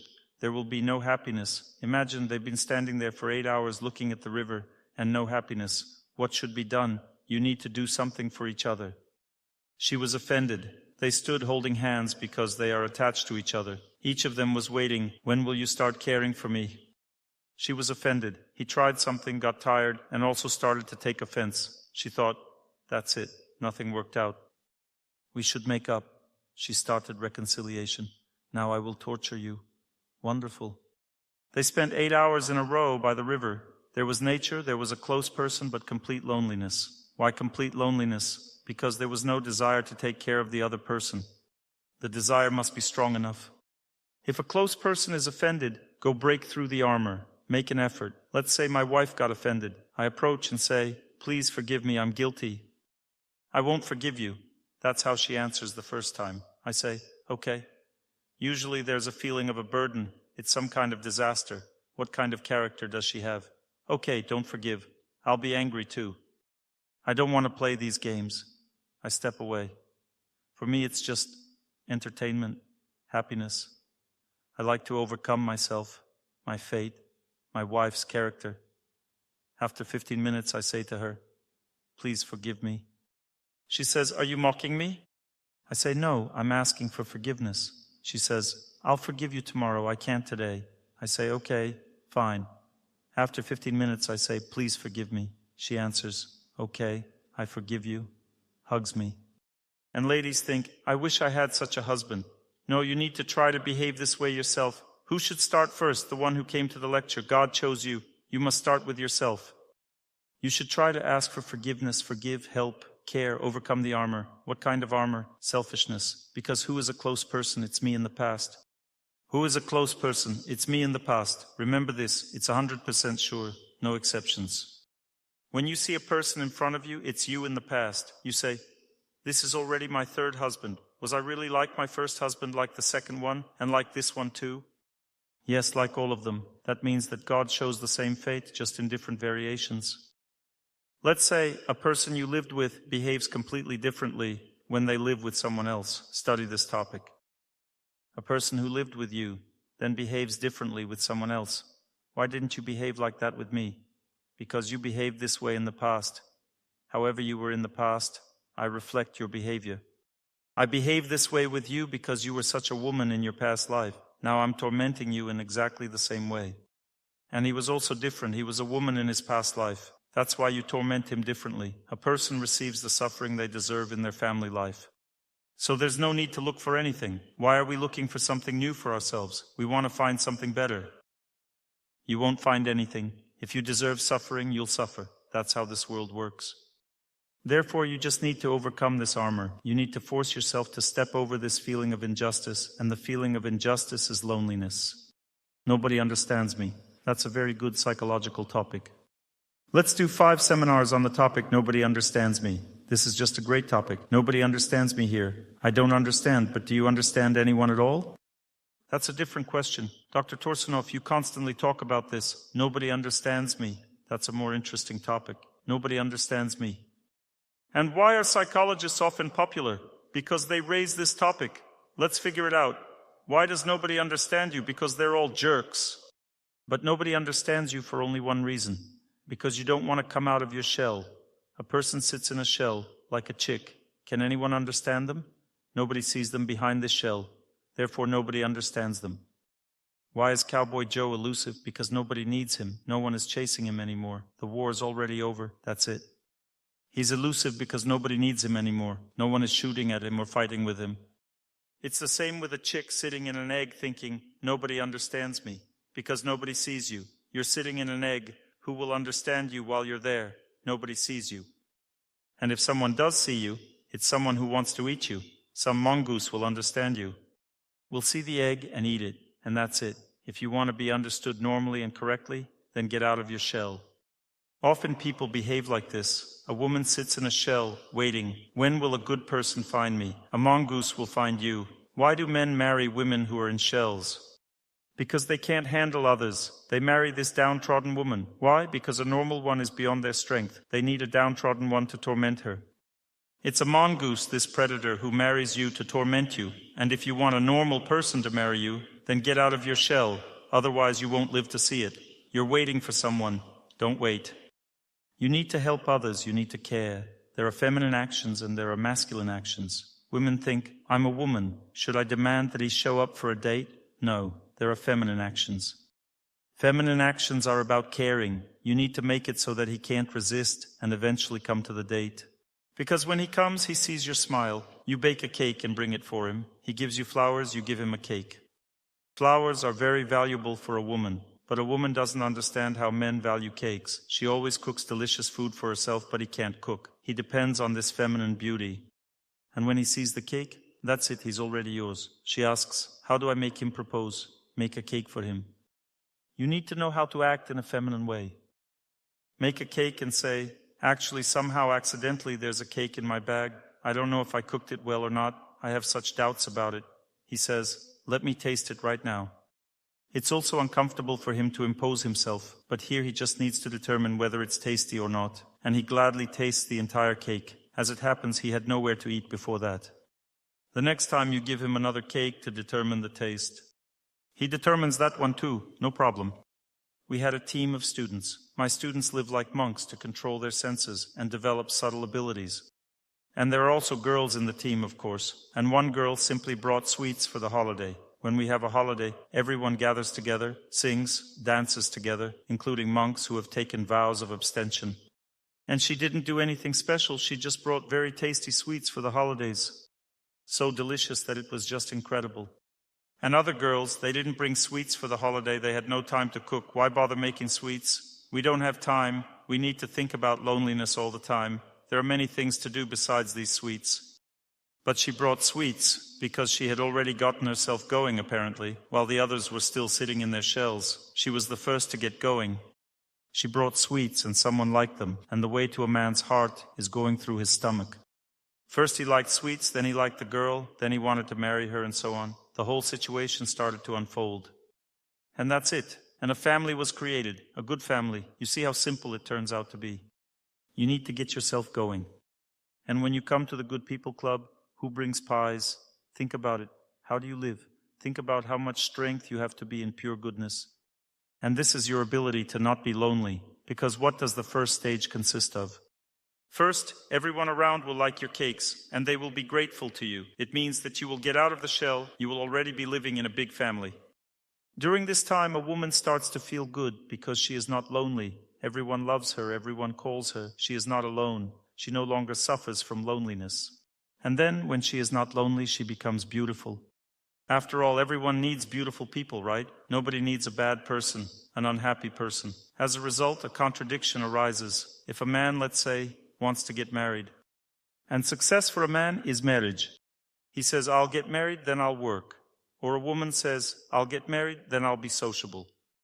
It's all the other way around. First become sociable, then self-sufficient, beautiful, and then you will get married. And it's the same with a man. First overcome yourself. Go, get a job. Become a responsible person. Take responsibility for everyone. Then you'll learn to endure female emotions. When you learn to endure female emotions, the feminine principle will become closer to you. Because a man must first become strong, responsible, then learn to endure female emotions. And a woman must first learn to care, and then she will be able to feel her strength in a relationship with a man. If he looks strict, she won't be afraid of it because she will know that it's just an appearance. This person actually loves me, respects me, values me, so his strictness is external. But internally he treats me well. Therefore a woman will stop being afraid of a man. She will break through this barrier of fear. A man breaks through the barrier by enduring female emotions. He understands that a woman is emotional on the outside, but inside she treats me well. A woman breaks through male roughness, the barrier of roughness, with her care. And she also sees that he is rough on the outside but kind on the inside. And that's how people get closer. Closeness always means only one thing: care. But if there is no care, my dears, you can dream all you want. Loneliness will remain because loneliness simply shows your way of thinking. It means you're not living right, not doing the right things. You need to change your lifestyle. Then the road of life won't be bumpy anymore. If you've become attached to someone, engage more in spiritual practice, detach yourself. Often loneliness comes from a person being stuck in a loop. You need to learn to be strong to forgive betrayal, separation. Forgiveness means being strongly filled with God. It's also important to know this. You need to have a pure heart to create relationships. You shouldn't have a feeling of a burden inside. It's very important to live correctly. You need to learn to live correctly, then you won't be unhappy. You are all like swans. The most important thing is not to become a tired swan. Tired means one who lives incorrectly. A tired swan constantly says, "Don't leave, forgive me." It means that a person cannot live in the present. One lives only in the past. A tired swan constantly dreams, grieves, cannot accept fate. You need to become a cheerful swan. Stop being a tired swan, and then you will be able to forgive. You will be able to start a new life and stop moping. Stop being tired swans. You need to cheer up, learn to accept fate. Everything you have in life, it's all yours. If you don't have something, that's not yours. Don't whine, don't complain. Try to see something sublime, pure, bright. In general, be stronger. Any questions? Thank you. Questions from cheerful swans, not tired ones. Then we'll have to wait. Okay, we'll wait. An important question, which was repeated by several participants. Hello. I had a question and it was partially resolved when I heard you. But still. I scare people, constantly. As soon as they see me, everyone loses their train of thought immediately. I was married. Have 2 children. I left my husband myself because of his degrading behavior. Several times he asked for forgiveness. I returned, but he didn't change. It's been 10 years already. And I just want to understand. I also dream like you say, but don't really do anything. And for a woman with children, are the recommendations the same? Understand this thing, that it doesn't matter if you have children or not. There is only one problem in this world, and this problem affects all people on earth. We need solitude. We are beings who want deep relationships. The main problem is atheism. Atheism means loneliness, a dry heart of stone, whether you have children or not. The desire for the opposite sex is necessary. It is necessary, and it is part of human life. In general, a person should strive for deep relationships. This is the foundation of life. I said this in the first lecture, and I repeat it again, that the deepest relationships, the deepest and most fulfilling relationships, are only found among holy people. This is what the path is about. If we begin to purify our heart, we engage in spiritual practice, then gradually we come to the point where loneliness disappears. And some people think, if I don't have a husband, then I'll definitely experience loneliness. This is complete nonsense. Spiritual relationships are much closer than family relationships. Family relationships can achieve some closeness. But this closeness is not as deep and strong as a spiritual relationship. Try to understand this. And there are also stages there. Why was everything made this way? For example, some try to gather for spiritual programs and try to build relationships with each other, but they can't even understand what a proper relationship is. A proper relationship is to constantly think about God, praise everyone, wish happiness to everyone. But when you start communicating and come to the point where you're constantly gossiping about everyone, there will be no closeness from this. Try to communicate only about good things without speaking badly about someone. You will see that you cannot. People cannot be close. Therefore, spiritual programs do not begin with people just sitting there and communicating with each other. Only holy people can do that. Spiritual programs mean people come somewhere and dance, sing together, but they don't have personal close communication because they are not ready for it yet. They don't have the qualification for it, and this already greatly lightens the heart.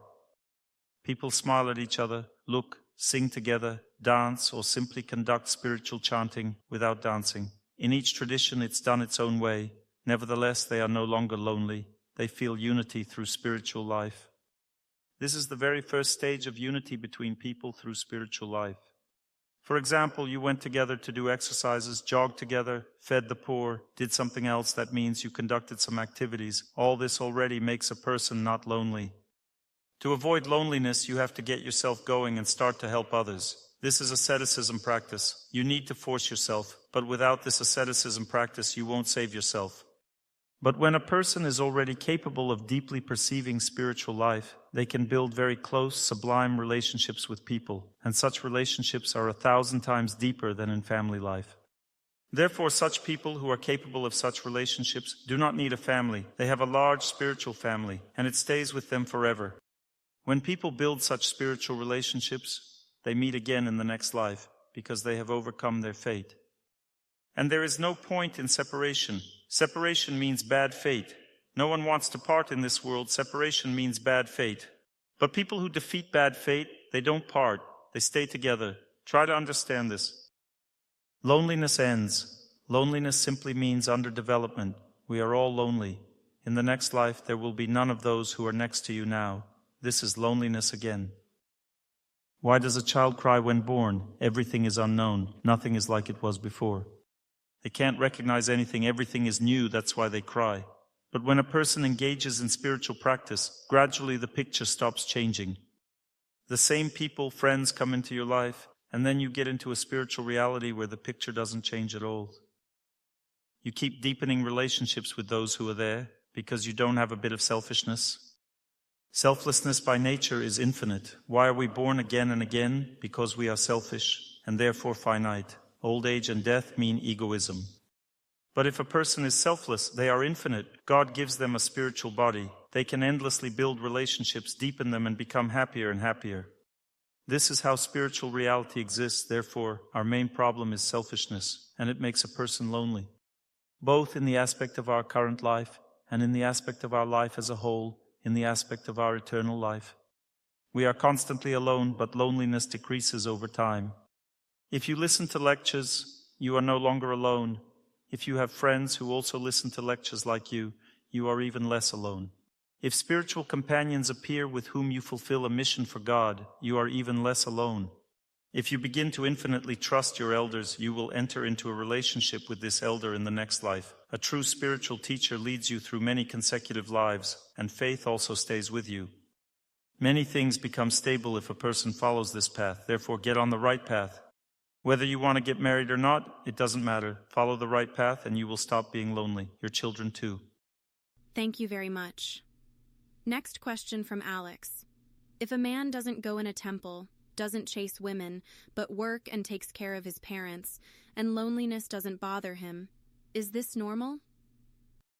Did he have a family before? Was there a family? Are there children from a previous marriage or not? If there was no family, no children from a previous marriage, he takes care of his parents, doesn't want to create a family, it's not normal.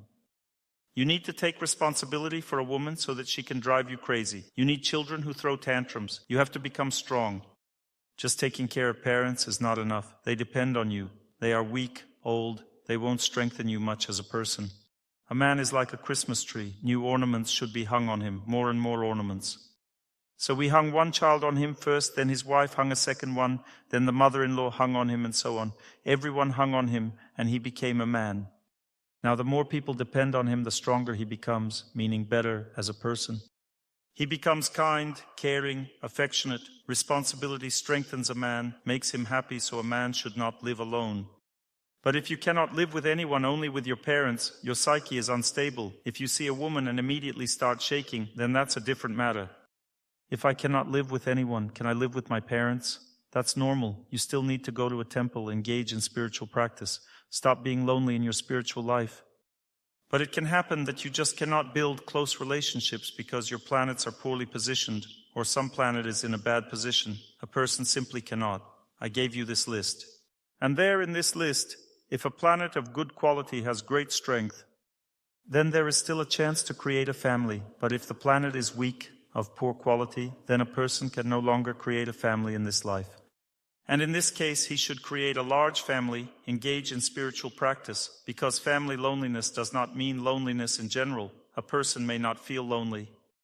Therefore, if you don't have the opportunity to create a family because your character is bad, You have bad karma. Take care of your parents, go to temple, and stop being a lonely person from the perspective of spiritual life. Because loneliness is a sign of underdevelopment. I repeat again, get out of your shell. Learn to help others, otherwise you will not develop, and the next life will be in an animal form. A person is born in an animal form if one has not overcome selfishness, if one has not overcome the desire to live for oneself, and lives in sadness. Then in the next life, one will get an animal form of life. You need to get yourself going. You need to learn to help others, step over yourself, take on some mission, try not to satisfy your own desires, but give yourself to people. Then at least you'll get a human form of life, or maybe you'll be born as an angel. This is a completely different life on the heavenly planets, or maybe you will go to the spiritual world, become a holy person. Therefore, loneliness is not an option. If you have some opportunity, get married. This will not interfere with caring for parents. Parents will also be happy. When a person is happy, that is care. Parents will be happy to see that you are not alone. They will say they didn't live their lives in vain. Get married, make your parents happy. Okay, thank you. He wrote that he has no children, no family, 29 years old. But this is already quite old, 29 years. That's it, his bones are already rattling. What marriage is he talking about? At 29 years, it's all over. People often don't understand anything at all. I'm young at 55, absolutely young, and he's already old at 29. I'm already 29. You are just 29, you have just spit out your pacifier. Spit out your pacifier and get married. Okay, thank you. Dr. Torsunov, there were several questions about long-distance relationships or relationships through correspondence. Someone's boyfriend moved to another country. Someone has been corresponding for 3 years and still can't even meet for the first time. Maybe you could give some recommendations about such relationships? This is very unfavorable. If there was a family and someone left to earn money, go with him. Even if there's nowhere to live, it's not a big deal. Rent a place. Don't give away your man to anyone. If a man went somewhere to earn money, the woman who will be there next to him, she will take him from you. Don't give him to anyone. You can't let your man go for a long time because a man cannot be alone for long. Sailing is a different matter. You're on land. He is at sea. You can't meet, but you'll meet. He won't be at sea his whole life. You'll be together. Then when he goes to sea, you need to control yourself. That's your job. I go to give lectures in distant countries. My wife waits for me. Then I come back. We meet again. So that's also good. Meeting and parting always deepens relationships. But if he left for a long time and lives there, has already gotten used to it, you need to take your suitcases and go to him before it's too late. There is a certain period when a family can be preserved. This has some time limit. Let's say you have a maximum of 2 years. If you haven't come in 2 years, that's it. There's no chance to save the family. For some, the maximum is 6 months. For some, the maximum is 3 years. No one knows this maximum. Therefore, the faster you move to him, the better for you and for him, because it's also a sin for him to leave his wife, family, and children. And people mostly live like this because the main reason is their income. They think that they won't be able to support themselves there. Yes, you will. All people somehow survive together. Everything is fine. Where there's a will, there's a way. Everyone can do it. There's no such thing as cannot. Just tighten your belt a little and live together. This is more important and better than living alone and earning money. To have shift work, that's normal. He comes home for some time, then leaves. This is a normal life. I also travel everywhere, giving lectures. Coronavirus made me happy. I've been sitting at home with my wife for 5 months, restoring my health. I was lucky because of this. Coronavirus made me happier because I could live at home with my wife. It made someone unhappy. Everyone has a different fate. So that's the idea. But there is also another point. There is another point, I also want to emphasize it. If you haven't lived together yet and met through correspondence, know that this is not a real meeting. If you met through correspondence, don't consider that you've met. You're just corresponding. You may have common interests, sympathy, maybe you've planned a marriage, but you haven't really met yet. People can only meet in person. You should meet and communicate in person. Then it's a meeting. Everything else is just an illusion. People suggest something to themselves, create some image of another person in their heads. This has happened at our festivals. People come to meet at a festival, communicate for 3 days, and then part ways. It happens very often. Sometimes they stay together, but very often they part ways because the picture that emerges as a result of correspondence and the picture that emerges as a result of live, close communication are completely different. It's one thing when you have a family and your spouse has to move somewhere to work, so strive to move there too. And it's another thing when you've met someone through correspondence. In this case, also strive to meet as soon as possible. Otherwise, you're wasting time. That's my answer. Always strive to meet. Okay, thank you. Next question. Hello, Dr. Torsunov. We have a question. After yesterday's lecture, we were actively discussing in our women's group what you said about not having overly high requirements for men, that we should accept someone who has shown interest in us. And, as you said, clean him up, right? Take him from the dirt and clean him up. Work on helping him grow, contribute to his development. And we have a question. How do we know, are there criteria for who can be cleaned up, roughly speaking, and with whom you might waste your energy for nothing? How wise these women are. Finally, I've heard a good question. Great. She's already agreed to clean up a man. That's a big deal. Now the question is, who can be cleaned up and who cannot? Great question. Let me explain. Now listen carefully. There are 2 signs that a woman can be taken as a wife and 2 signs that a man can be married. These are 2 values that you need to see in a person. The first value in a man is called the upward vector. The man wants to work on himself, to develop. He has his own desire for this, not that he agrees with you that he needs to develop, but has no personal desire or no time, but he has his own genuine desire. He may not have started developing yet, but he has the desire.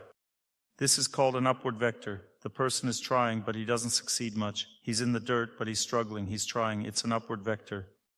This is the first quality of a man that is like gold. You say, it's impossible to clean him up. It's possible to clean anyone up. The question is he golden or not? Because sometimes it seems like gold, but in reality, it's dirt. Where is the gold? Gold is when a man has an upward vector. That's the first value. And second, his bad habits should not be shocking. They should not be too strong, too overwhelming. Let's say he even strives upward, but he constantly drinks alcohol, or constantly uses drugs, or constantly chases women, or constantly lives in crime. If a person is very strongly sucked into his dangerous swamp, then you should never agree to marry him, even if he wants to live better.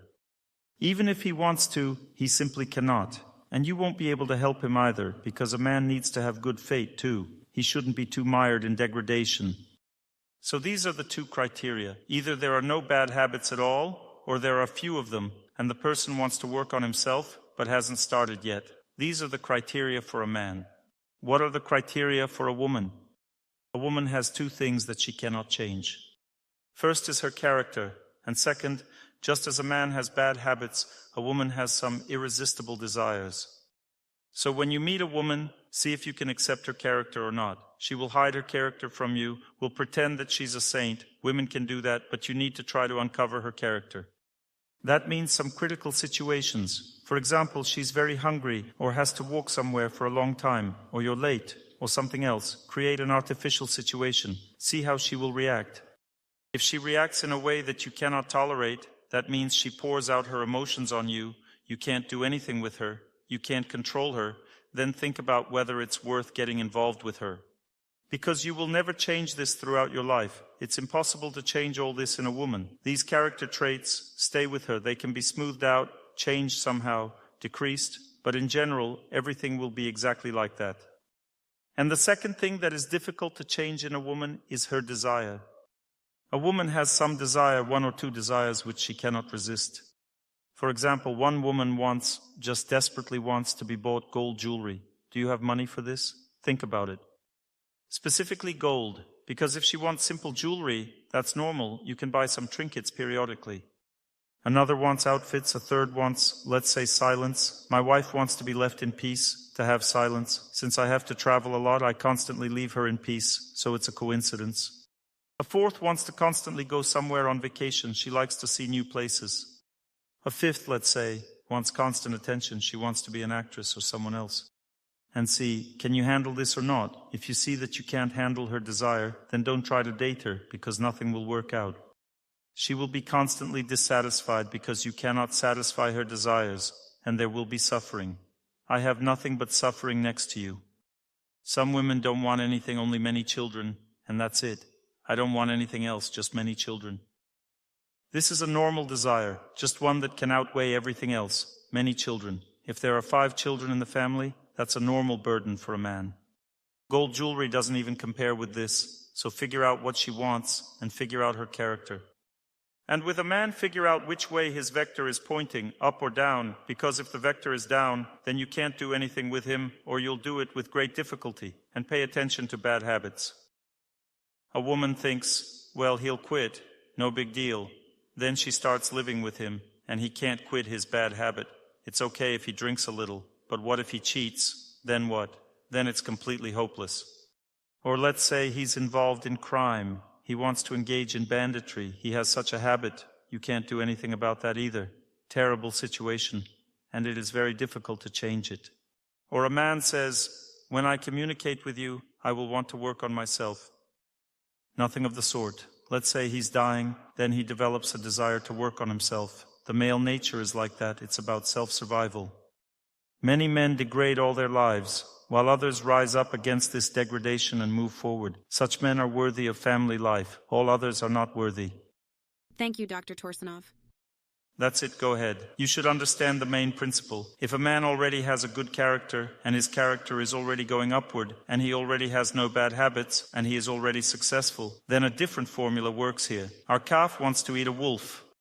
And it happens. Once again, ladies, listen to me. It happens that you marry such a man, but you're still weaker than him. And then how do you lose him? He feels very strong next to you. He says, you're really lucky that you married me, and so on. And it goes on constantly, every day. And then gradually he finds himself a mistress. I know such cases when he even brings her home. I'll have 2 women now. So don't look for someone who's too much for you. You saw that he's strong. You liked him, and he liked you. Then see, can you handle it or not? How to determine if you can handle it or not? He says, I'll leave you. You say, well, go ahead. You feel strong next to him, then everything is fine. But if not, you'll lose the person anyway. This is an addition to the portrait. Thank you, Dr. Torsunov. Dr. Torsunov, you said that if a woman has no children, she can adopt a child. What can you recommend if a woman has no family and her mother has a mental illness? She wants to adopt a child. Very good. I recommend it. Good decision, because I know many, not one, but many cases. There are cases when a woman is not married, takes a child for upbringing, and then gets married because she takes a child and her feminine qualities are activated. The spring of love begins to flow in her. She immediately becomes beautiful. She herself has not given birth, but she is beautiful.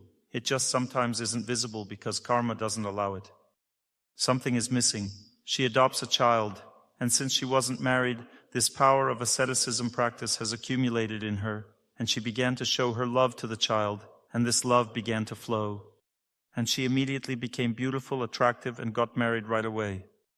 A woman may be married but cannot have a child. She adopts one. Hormonal energy also begins to activate in her, and she starts to give birth to her own children afterward. I know tons of such cases. Therefore, there is no loneliness. If you want to take care, please do. Adopt a child. You're no longer a lonely person. That's it. No loneliness. And for a man, even more so. If a man wants not to be lonely, women will line up, choose anyone. There are many women willing to get married. Men often nitpick about women. They don't want to get married. This is a male problem. And women want to get married, but not to just anyone. That's a different problem. Once a man asked me a question, and then a woman asked me, they asked one after another. Both asked about their loneliness.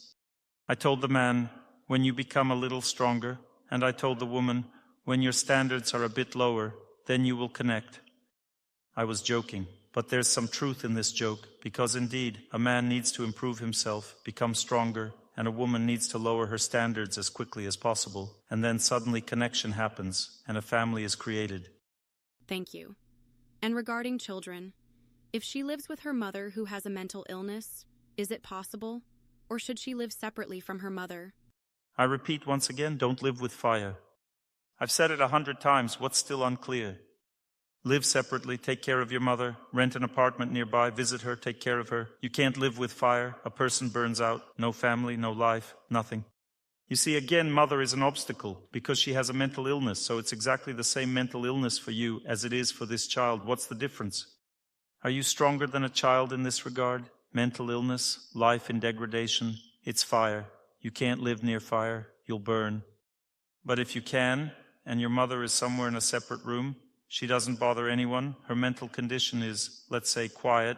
Then take a child. If she doesn't bother anyone, she won't bother the child either. If she bothers you, then live separately and take a child. And if she doesn't bother you, then bring the child there too. There's no difference. You and the child are the same. It's the same life. And the last question, Anna asks. You said that a woman should take care. Should a woman take care of a man before marriage or only after marriage? And what if they live together but he doesn't marry her? That's foolishness. A woman thinks that she should take care of a man only after marriage. That's foolish. She loses the man. If, let's say, a big fish is caught by a fisherman and he thinks it will jump into the net by itself, that's foolish. You need to help it, hook it. So what's the idea? That a woman must care for a man before marriage. How should she do it? She makes eyes at him, dresses beautifully, bakes pies. How are you? Are you not sick? She constantly cares for him with attention. That means she shouldn't call him first, perhaps, but constantly help him with love and care. Then everything will be fine. But if she says, when I get married, then I'll start caring for him, then you'll never get married at all. Who needs someone like that? He'll be with you for a while. Seeing that there's no reciprocation, he won't continue. Let's say you planted apple trees, you hope the apple tree grew. The apples are small. When you eat us, then we'll grow bigger. Who would believe that? Cut down the apple tree, plant another one. The apples should be big right away while green, but already big. Then you can continue growing it. There's some hope that they'll be sweet. You need to be an apple tree with big apples right away, and then he won't resist you. To learn more on the subject of health and healing of the body, please make sure to read my health guide, available for download on my YouTube channel or on my Instagram page. Thank you very much, and see you soon.